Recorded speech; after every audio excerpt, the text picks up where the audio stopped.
In the heart of the wilderness, where history met divinity, the life of Moses, the great leader of the Israelites, came to a close.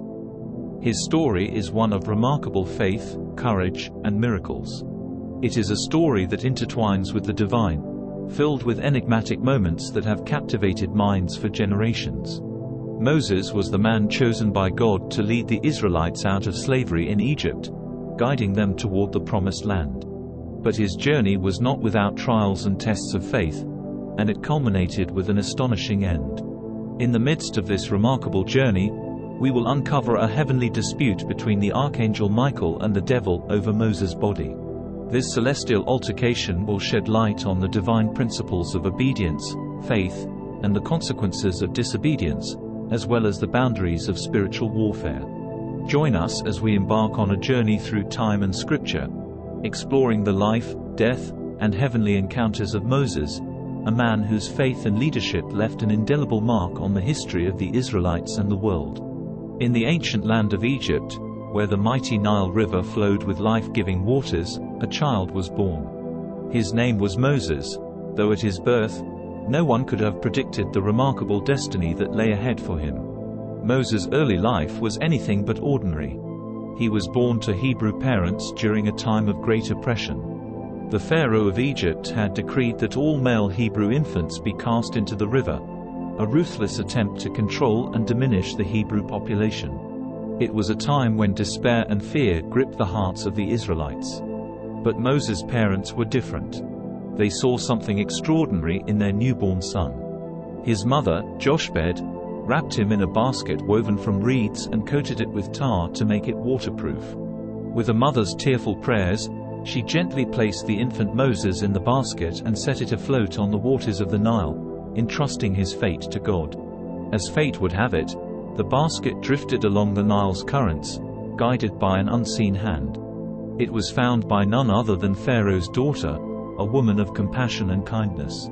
Intrigued by the baby's innocence, she decided to adopt him as her own, naming him Moses, which means drawn out of the water. Moses grew up in the opulent surroundings of Pharaoh's palace, living as an Egyptian prince. He received the finest education, learning the ways of the powerful and the elite. He excelled in wisdom, military strategy, and leadership, qualities that would later play a crucial role in his divine mission. Yet, within the heart of this privileged life, Moses never forgot his true heritage. He knew he was a Hebrew, and his compassion for his people ran deep. One day, as he ventured outside the palace, he witnessed the cruel treatment of his fellow Hebrews at the hands of Egyptian slave drivers. His anger boiled, and in a moment of righteous indignation, he struck down an Egyptian who was oppressing a Hebrew slave. The consequences were severe. Moses realized that his secret act of justice was not a secret at all, and he was forced to flee for his life, leaving behind the palace and all its luxuries. In the wilderness, he found refuge and a new identity as a humble shepherd, tending to the flocks on the vast plains. Moses' life had taken a dramatic turn, and he could not have foreseen the extraordinary path that lay ahead. Little did he know that his time in the wilderness was a preparation for a divine encounter that would change the course of history and fulfill the destiny set in motion from the moment he was placed in that basket on the Nile. One of the most intriguing mysteries is the circumstances surrounding Moses' death and burial. Moses was an extraordinary figure in the history of the Israelites, witnessing numerous miracles that demonstrated God's power. He led the Israelites through the wilderness for 40 years, following their escape from Egypt, but he was not without his flaws. One day, as the Israelites were on the brink of entering the Promised Land, they faced a dire water shortage. They grumbled and complained, putting the blame on Moses and Aaron. God instructed Moses to gather the people and speak to a rock, which would bring forth water.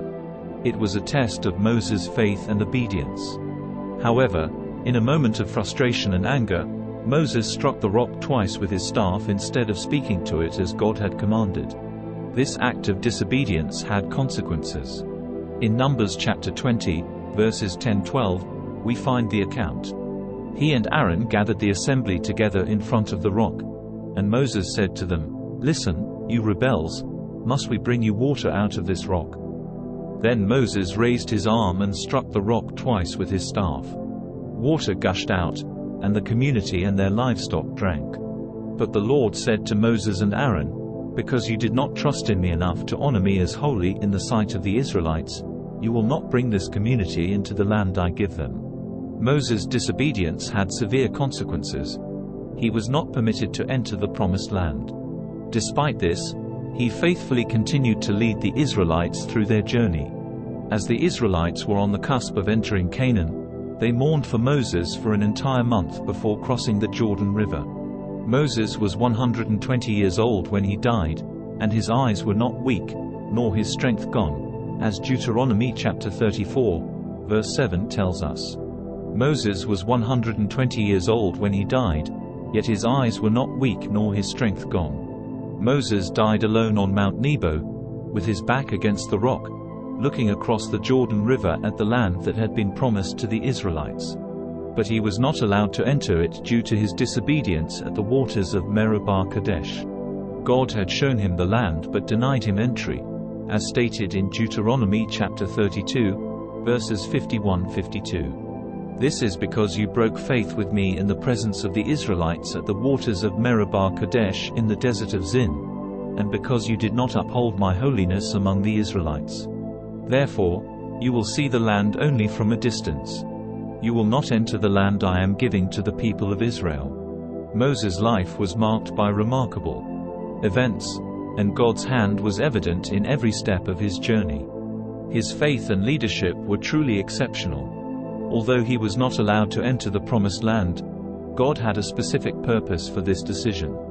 The mystery deepens when we turn to the book of Jude, where we learn about a dispute over the body of Moses between the archangel Michael and the devil. But even the archangel Michael, when he was disputing with the devil about the body of Moses, did not himself dare to condemn him for slander but said, "The Lord rebuke you." Michael, a powerful archangel, chose not to condemn the devil but relied on the authority of the Lord to handle the situation. The burial of Moses, it is a profound mystery. God buried Moses in secret and without a grave marker to prevent the grave from becoming a shrine or a place of worship, considering the Israelites' proclivity for idolatry.